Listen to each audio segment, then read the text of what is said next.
So good, so good, so good.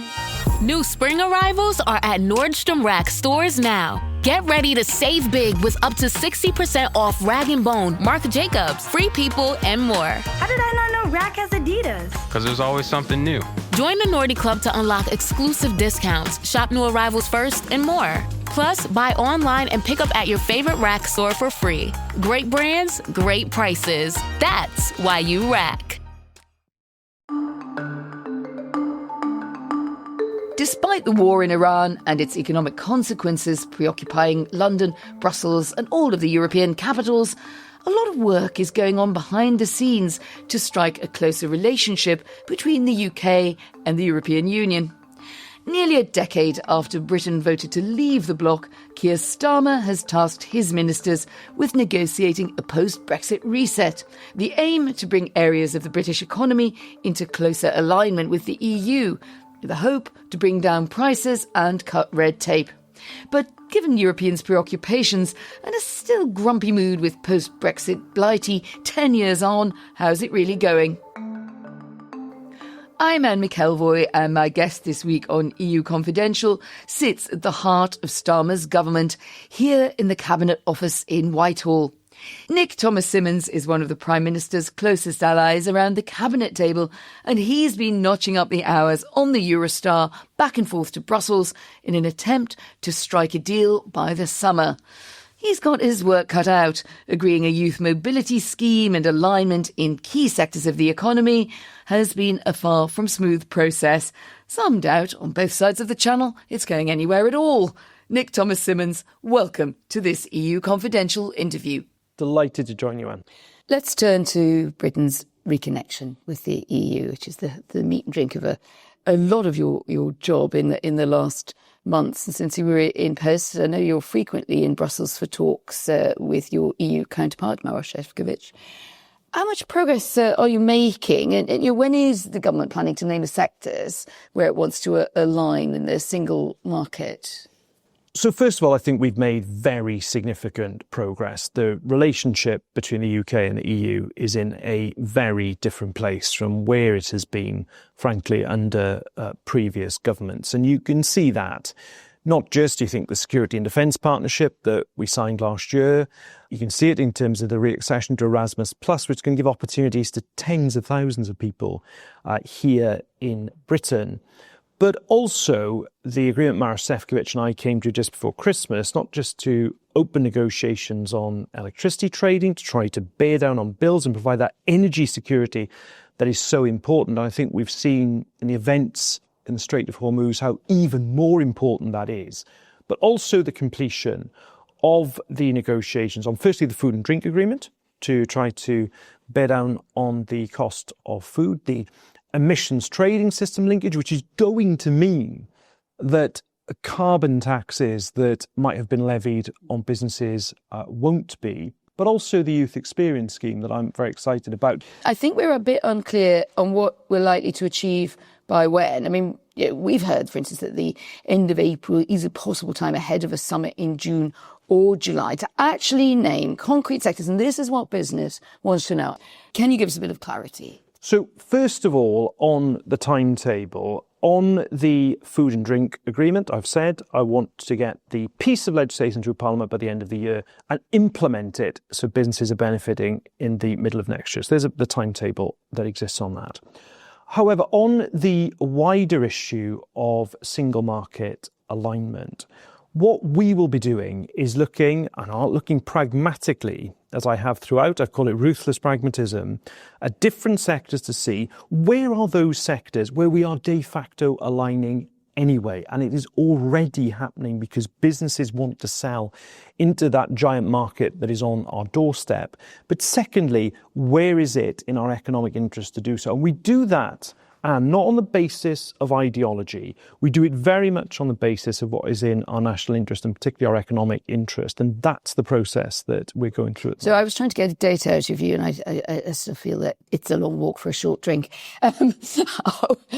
Do you imagine that we would actually have some clarity on this? And are we still aiming to introduce a bill to give overarching powers for a legal framework for alignment in the King's Speech?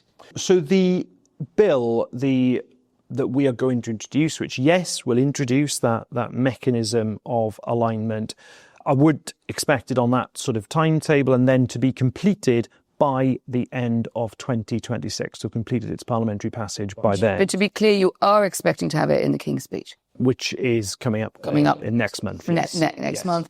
And with a summit for June or July?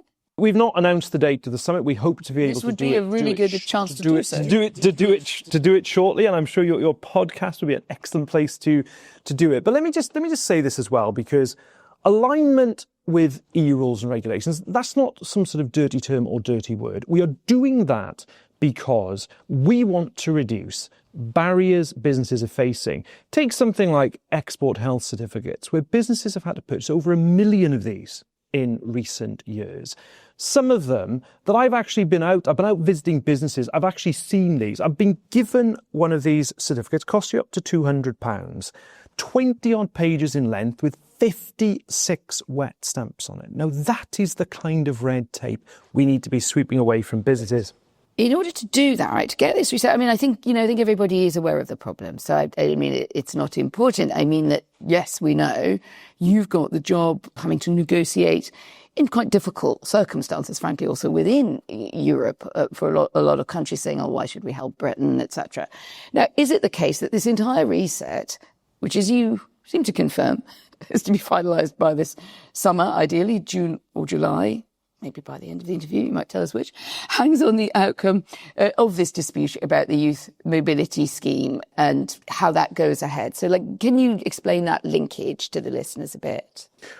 Well, what I would say to your listeners is I negotiate for many hours on a very regular basis, and I see frequently speculation as to what might be a particular sticking point here, what might be a particular sticking point here, somewhere else. And my sense to your listeners would be you're probably going to see quite a bit more of that in the weeks to come. That's just the nature of negotiation. I was involved in many negotiations before I became a member of Parliament, so I'm very used to the business end of negotiations. And of course, you will get both sides pointing to things that might be more important to them than others. But that is just the nature of the process. I am very confident that we will get to a conclusion, as Maros Sefcovic and I before Christmas said we would, on youth mobility, emissions trading, and indeed on the food and drink agreement. You're very confident. If I wasn't confident, and I wouldn't be involved in the negotiations in the way that I am, I'm always confident of getting to a positive outcome. And listen, Maros Sefcovic and I get on very well. That doesn't mean, though, that the two of us are not very robust in our negotiating styles with each other. It doesn't mean he isn't standing up for the EU interest. I'm not standing up for the UK interest. But I think we are at a moment where it is clearly in the interests of both the UK and the EU to have close relationship, whether it's on security and defence or whether it is on the economy. We have £800 billion worth of annual trade between us. It's clearly in our interest to reduce barriers. So let's just dive into that youth mobility experience and university tuition fees standoff there. The EU is refusing the UK government's demand for a hard cap on numbers in the scheme. Instead, it's offering an emergency brake set up if the numbers coming to Britain prove to be too high. Now, is a hard cap a red line for you?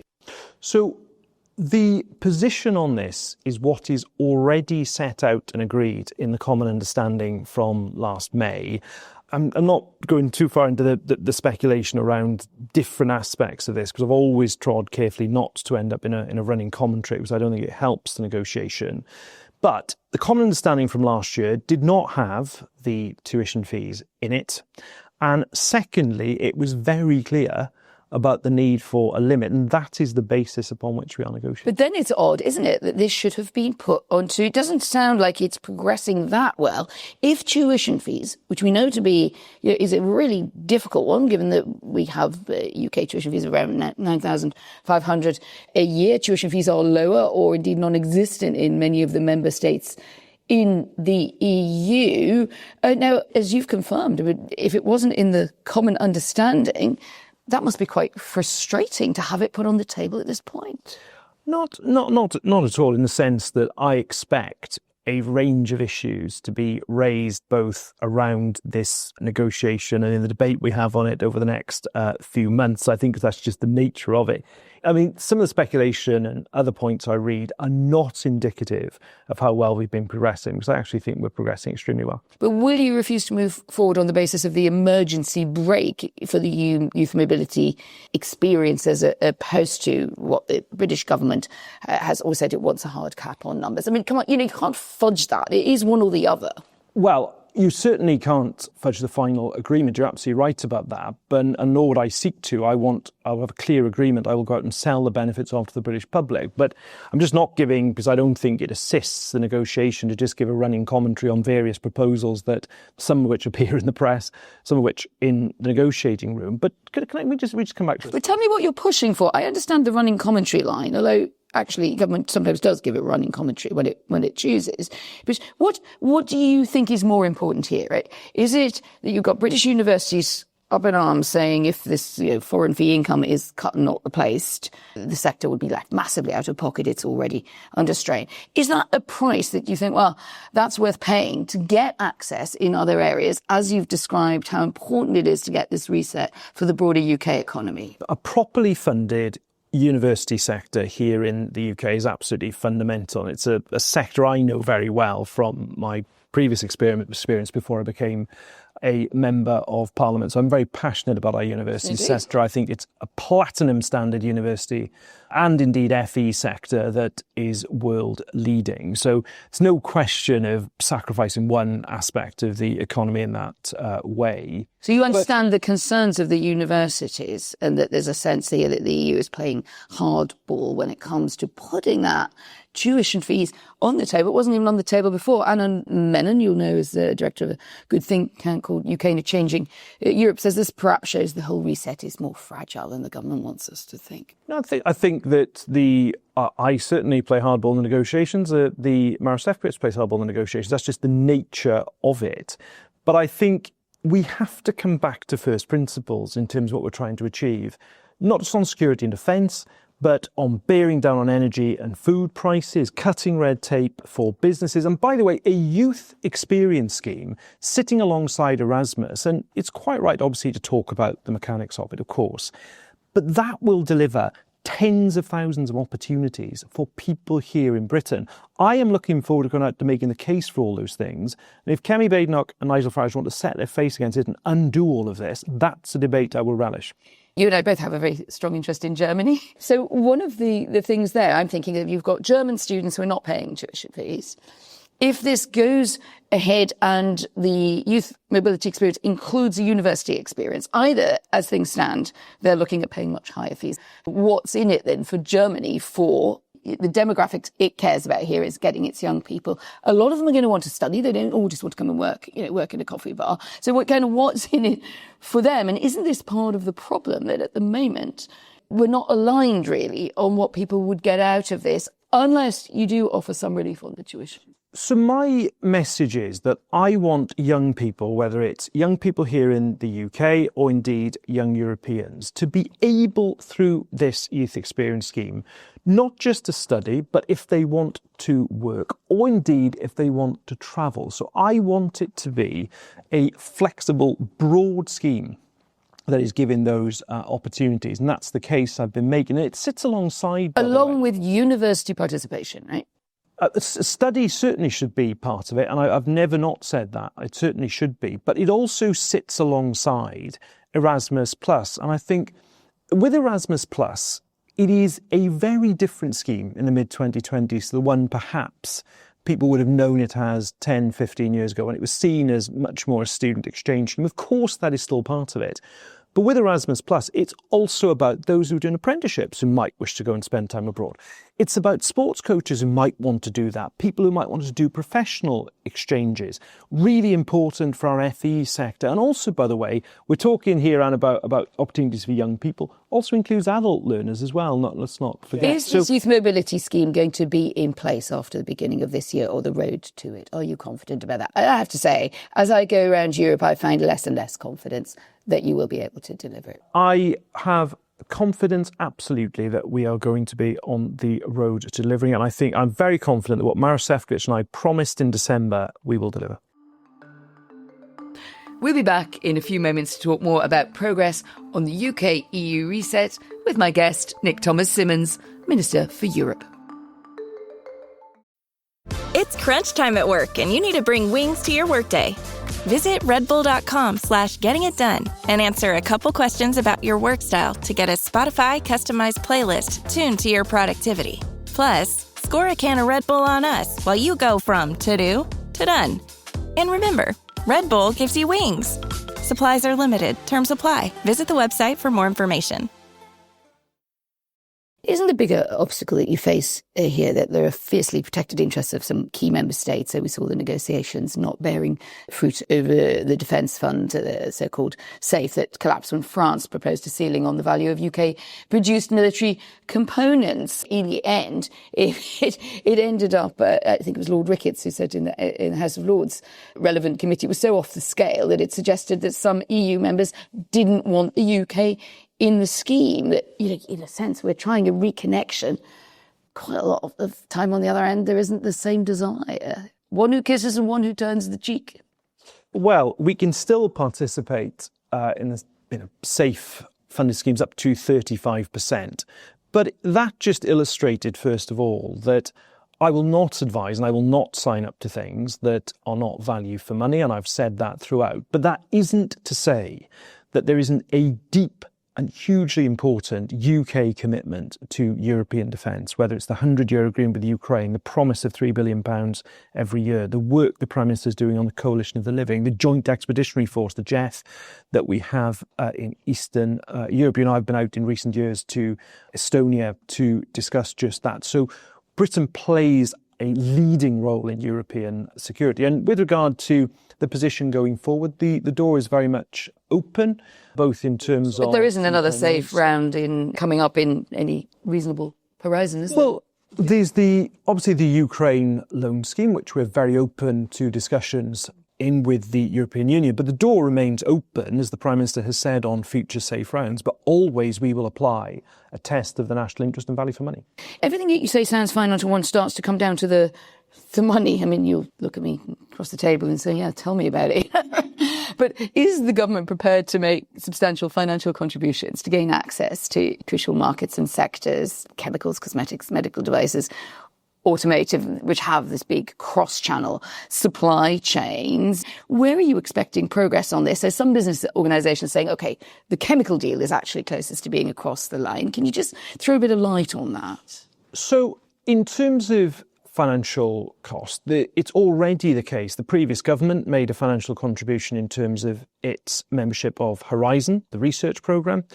I negotiated a discount on the reaccession to Erasmus+, and we will have a 10-month review clause in that agreement to look at the balance between contribution and participation. We'll, of course, on something like the food and drink agreement, need to contribute towards the administration of the scheme. So in all these cases, just as where I took a very different decision on the financial contribution on safe participation, we will apply value for money test, what is in the interests of our economy. And that pragmatic approach, that ruthlessly pragmatic approach, stands in stark contrast, frankly, to the ideology that has dominated this debate and still seems to dominate the Conservatives and Reformed in their approach, which is economically detrimental. But I think what's the bigger objective here then? Is it like the Swiss-style relationship? We have special deals and side deals and sectoral deals, or is it a sort of more full-fat option? It's one EU diplomat told one of my colleagues at Politico, if it becomes too much of a Swiss cheese version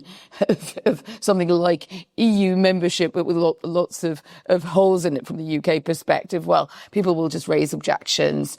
We can imagine who will be the first to do so. I think that's a reference to France there, if my trivial pursuits serves me correctly. It does seem a bit odd, doesn't it? What are we trying to do? A bespoke UK deal. And I often used to have this debate, and particularly in opposition, are you looking for, we used to have the debate, the Norway model, the Swiss model, all these different things. It is something that is in our national interest and will be unique to the United Kingdom. And that's exactly what we developed and we agreed in the common understanding last year, and that's what we will do again. We are guided by a pragmatic assessment of what our national interest is. You're guided by what the other side will agree to, and at the moment, it still feels that there is an objection or perceived objection to us cherry picking. It's a very sort of EU way of thinking about these things. I mean, let me put it in a sort of nutshell. Swiss cheese or full fat creme brulee. What are you aiming for here? So what we do is, in a situation where it is in both sides' interests to develop a closer relationship, that's precisely what we are developing together. And of course, these negotiations are off and have been seen in the past as a zero-sum game, but it genuinely is here a situation where both sides can win, whether it's from security and defence, whether it's in terms of energy, particularly energy at the moment, if you think of the situation we have in the Strait of Hormuz, but also economically. If you have an economic relationship worth over £800 billion a year, it's clearly in both sides' interest to reduce barriers. I know we're running towards the end, but let's just talk a little bit about the perception of all this in the UK. City Khan Mayor in London advocating rejoining the EU. Last manifesto from your party before you came into government expressly argued against that. But we have seen a few of your cabinet colleagues in a flirtation, either with full rejoin or with some form of customs union reconnection for Britain. Your thoughts? So we were elected on a mandate in 2024 that said that we would not rejoin the customs union or single market or go back to freedom of movement. We will not do those things. But we were also elected on a mandate to build a closer UK-EU relationship within that framework. That's precisely the work. In fact, I was doing it for a year before we got into government in opposition, and that's the work I'll continue to do. And I think the assessment of where we go next is very much about alignment with the single market and those areas that are in our economic interest. Nick Thomas-Symonds, thank you very much for coming on EU Confidential. It's been a pleasure. Thank you. Thank you for listening to this interview episode of EU Confidential. I'm Anne McElvoy and the senior producer is Peter Snowden. It's tax season, and at LifeLock, we know you're tired of numbers. But here's a big one you need to hear. Billions. That's the amount of money in refunds the IRS has flagged for possible identity fraud. Now here's another big number. 100 million. That's how many data points LifeLock monitors every second. If your identity is stolen, we'll fix it guaranteed. One last big number. Save up to 40% your first year. Visit LifeLock.com/podcast for the threats you can't control. Terms apply.